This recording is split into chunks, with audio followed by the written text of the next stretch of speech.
Hey guys, I'm Angela Braniff. Welcome back to my channel. Today's video is going to be about the 5 things that I wish I would have known before we adopted, before we entered this world of adoption. If you are new to my channel and you don't know us, you don't know my family, we have 8 children in total. We have 2 biological children and then 6 children that we have adopted through some various form of adoption or another, whether that be international adoption, domestic adoption. We've done an embryo adoption. We have open adoptions and closed adoptions. And so after 9 years, it's been 9 years that we've kind of been in this world of adoption, and I have learned so much. And so what I wanted to do today is just share with you guys 5 things that I really wish I would have known and that maybe will help you if you are interested in adoption, things I wish I could go back to myself 9 years ago and tell myself and inform myself about. So yeah, if you are interested in hearing about that, then just keep watching. All right, guys, before we jump too much into the 5 things, I do have something really exciting to share with you guys. Because I get asked about adoption so often and I get so many questions, and while I wish that I could just sit down with you with a cup of coffee and chat about it, I am only one person and there's a lot more of you than there are of me, so that's not really possible. So I have been kind of talking about adoption, the good, the bad, the hard, all of that for years now, since 2014. So what I wanted to do was compile one sort of resource for you guys. I get so many questions that I just can't possibly answer. So what I have done is I have spent the last couple of months putting together this resource for you guys. It's totally free to you. It doesn't cost you anything. I just really wanted to, like I said, be able to answer those questions, and I just can't. It's too much for me to do that on a one-on-one basis, so this is how I'm able to do that. So I've put together this totally free adoption resource for you guys, and if you're just interested in adoption, thinking about it, thinking that it's maybe something you want to do in the future, maybe you're already sort of in that world but you have more questions, or this guide is really going to cover all kinds of things. I touch on a little bit of everything in it, honestly, talking about open versus closed adoptions, domestic and international, talking about ethics and adoption, funding adoption, some of my favorite resources, books. I really kind of just tried to put out everything that I would share with you if we were sitting down over coffee and chatting. So if you are interested in that totally free resource, I will have that link down below in the description box.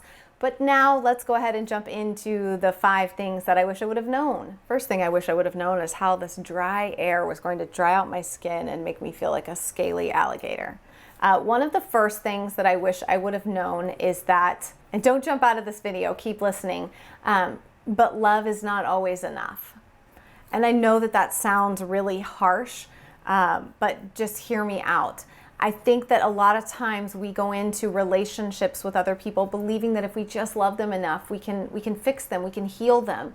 And there are some situations, some traumas that love just isn't enough to cover. You need counseling, you need therapy, you need help, resources beyond just your love as a parent for this child. Again, I think a lot of times adoptive parents, we enter with these rose-colored goggles on, believing that we just are like gonna love this child so much and eventually they're gonna love us back and everything is gonna be, our love is gonna be enough, right?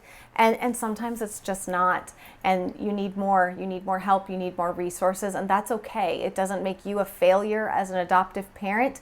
Always keeping in mind that these children in so many cases have been through things and experienced things and traumas that most of us can't wrap our heads around, and so it's not their fault either. And just knowing that, going into it with a very clear and open heart and mind, that you're going to do the best you can with the resources that you have, and then understand that if it's not enough and you need professional help and you need more, that's out there, and that there's no shame in getting that help for yourself or for your child. The kind of platitudes that make us feel better just aren't always true, especially when it comes to adoption and healing wounds. And speaking of that, I think the second thing that I wish I would have known and really understood more going into it is that adoption is born from loss.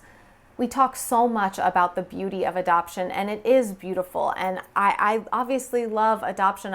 I believe in it so much. It's been such a beautiful way to grow our family, but I think it's so important to always realize that there is some kind of loss at the root of it. Every situation is going to look different, but a child is losing their biological family. They're losing their birth family. In some cases, they're losing their birth country and heritage in that way. The privilege of growing up in the country in which they were born, in the culture in which they were born, and recognizing that that is a loss and that there will be issues and things that arise from that loss. So, and just really understanding that as beautiful as adoption can be, it is first and foremost born from loss. And so we need to go in understanding that really as fully as we can, giving as much reverence and respect to that piece of the puzzle as we possibly can.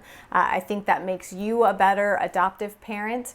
It's made me a better adoptive parent. It makes you a better part of the triad of adoption. And that triad is obviously the child, the adoptive parent, and the birth family. And you want to bring your strongest, best self to that triad for the child. At the end of the day, all of this is for what's best for the child. Okay, the third thing I wish I would have known is that at times you are going to have to fight for your kids, for your child, and for your family. And when I say fight, I mean lots of different things, honestly. Sometimes it's going to look like fighting for your family's privacy, fighting for your child's privacy for their story.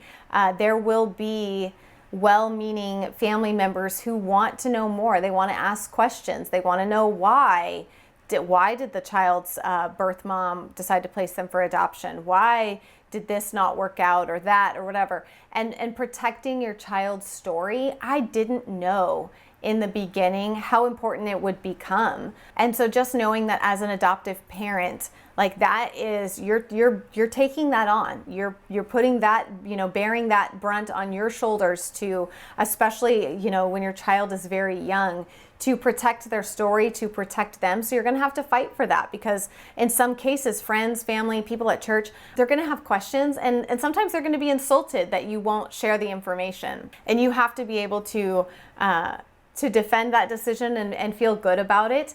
So whether it's a situation like that, or just fighting for the legitimacy of your family. I remember when my son was having a surgery, when he had only been home for 6 or so months, and he had our last name, he had our insurance. There was absolutely nothing out of the ordinary, but when he went in for surgery, the morning of, the nurse tried to tell us that we needed to bring in adoption documents and prove that we were his parents. And I had to fight that. Not true. This is my son. He's on our insurance. He shares our last name. I don't have to provide his adoption documents for you. I'm not legally responsible for doing that. And there are just so many ways, little micro ways in which people will inadvertently, sometimes on purpose, but a lot of times inadvertently, undermine your family and the legitimacy of your family. Like I said, whether that's a cashier at Target asking in front of your children if they're really siblings. For example, our boys, they're both African American. And so a lot of times the questions we would get asked is, are they really brothers? Are they real brothers? And that question is very hurtful for a child as they start to grow up and understand it. Sometimes can internalize that as that they don't really belong in this family, that there's something fictional about this family, that they're not real brothers. Well, absolutely they are real brothers. And so understanding that you as the adoptive parent are going to have to model for your child what it looks like to respond to those questions with some grace and kindness, but also very firmly and modeling for them what it looks like to protect their own story, and that they have every right to do that, and they don't have to answer questions about their past for strangers or family members or anyone that they don't want to answer them for. And sometimes learning how to walk that out is a very boots on the ground thing. Like, you really start to learn more about it once you're in it. But I think there's so much valuable information out there now to be had. I've listed a lot of resources in that free adoption guide for places where you can, and people that you can go to and and learn and hear their voices on the subject that will help you be better prepared for dealing with that kind of stuff from the jump, instead of having to kind of fumble through it like I did for the first few years, trying to figure out how to answer those questions without being sarcastic and a jerk, because that's honestly the way that I tend to go. Sarcasm, like, it's my default. And so learning how to be a little bit kinder but firm in your response. The fourth thing I wish I would have known is that birth moms aren't scary. There is a couple of chapters in my book where I talk about domestic adoption, and I'm very honest and raw and letting you guys know that I was afraid to do a domestic infant adoption. We didn't even consider that really as much of an option in the beginning because I just couldn't wrap my head around sharing my child with another mother, or having this open adoption. I think I'd seen one too many Lifetime movies that were just like, led me to believe that this was going to be somebody who was going to be creeping around my house trying to take their child back. There's so many awful narratives out there about birth mothers. And so I wish that I would have known, oh gosh, I just wish that I would have taken the time to read, to understand, to seek out birth mothers and first mothers' voices in the adoption triad, to understand the love and the heart that goes into these decisions that they make that are excruciatingly difficult. A lot of effort has been put out there to educate and help adoptive parents along the way, and not so much for the other pieces of the triad. And so I think as an adoptive parent, it's really, again, on us to seek that out, to find it, to find those voices, because they're there. They're just not getting as much of the attention or the mainstream attention. But there are some really incredible women out there and first families and things who are speaking on this and talking, and adoptees who've created spaces for other adoptees to come and feel safe and talk about their feelings and their experiences and stuff. So really, as an adoptive parent, thrusting ourselves into that world and the parts of the world, that triad, that you might think aren't applicable to you because you're just the adoptive parent. But you really need to understand the full triad to show up for your children and be the best parent that you can be. And I just wish that I could go back and know some of the things that I know now back then, and the sort of fears that I had surrounding what that would look like, what open adoption would look like, what it would look like to share your child with another mother. Okay, and the fifth thing, I have just over the years become so passionate about the ethics of adoption. And I want you to know, and what I wish I could go back and tell Angie from 9 years ago, is you can never dig too deep and you can never ask too many questions. You might not ever find the answers to certain things you want to know, but you can never dig too deep or ask too many questions, whether that's of your agency, of your home study provider, of the orphanage that is housing your child at this moment, of the people who've done the research on your child's story. There's so many moving parts and pieces, and a lot of it, again, depends on the type of adoption that you're doing.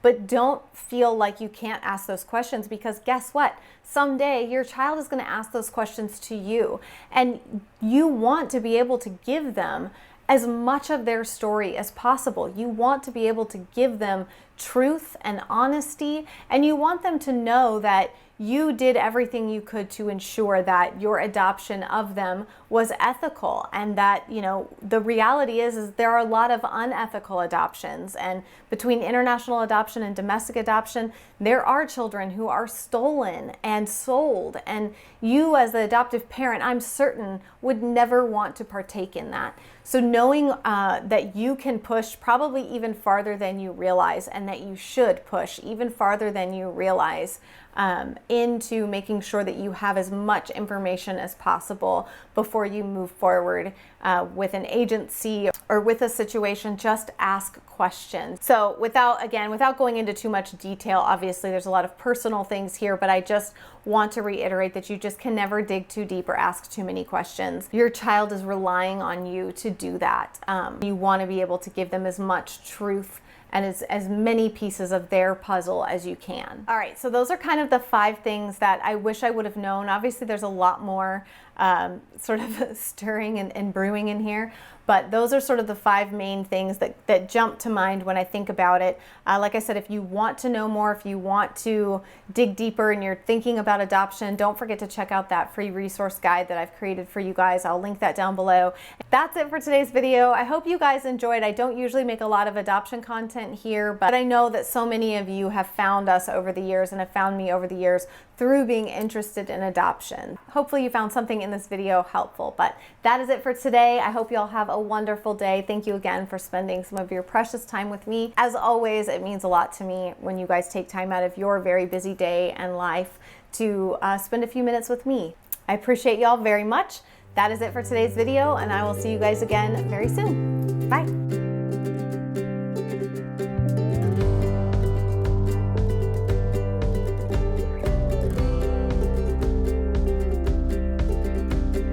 Please don't leave just yet, oh Suzanne.